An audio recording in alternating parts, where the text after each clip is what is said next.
Kalian sadar nggak sih, seringkali momen berkesan di keluarga kita itu datang dari hal-hal kecil setiap harinya. Nah, di sini aku pengen ngajakin di Hari Keluarga Nasional ini untuk merayakan setiap momen hangat bersama dengan keluarga, even dari hal-hal yang paling sederhana. Ciao Modena, I'm so proud to be your Modenista. Perkenalkan, nama aku Michi Momo, yang dipanggil juga Michelle Hendra, dan aku adalah seorang entrepreneur, content creator, and also a mom of two. I think when I'm really present at home and I'm there as a mom, as a wife to my husband juga, bener-bener hadir purely untuk keluarga gitu loh, dari mungkin kayak masakin buat makan, or even kayak playing with my kids, atau mungkin cuma kayak cuddling di atas ranjang. Itu kayak buat aku momen-momen yang paling berharga sih di rumah sekarang.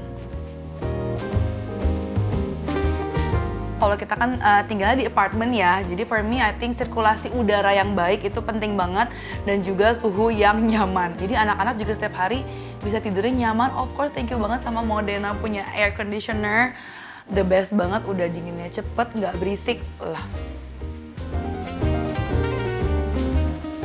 Of course, aku nggak cuma doyan makan, tapi aku doyan masak juga. Jadi usually I would search kayak recipes online. Makanya buat aku penting banget punya kitchen appliances yang make my life easier. And of course dengan Modena aku kebantu banget dari hob, hoodnya, microwave, sink, sampai wine chiller. Itu semuanya dari Modena dan bisa ngebantu aku buat fokus masak dan juga bikin kitchen aku tuh jadi makin elevated juga sih. First time as a mother itu lebih overwhelming. Ternyata ada banyak banget hal-hal yang aku nggak tahu. Kayak misalnya, ternyata lahiran itu kan aku waktu itu C-section, itu prosesnya lebih nggak sakit. Yang bikin sakit justru malah ketika kita punya rahim itu ternyata menyusut, say. Nggak ada yang ngasih tahu, say, itu, say.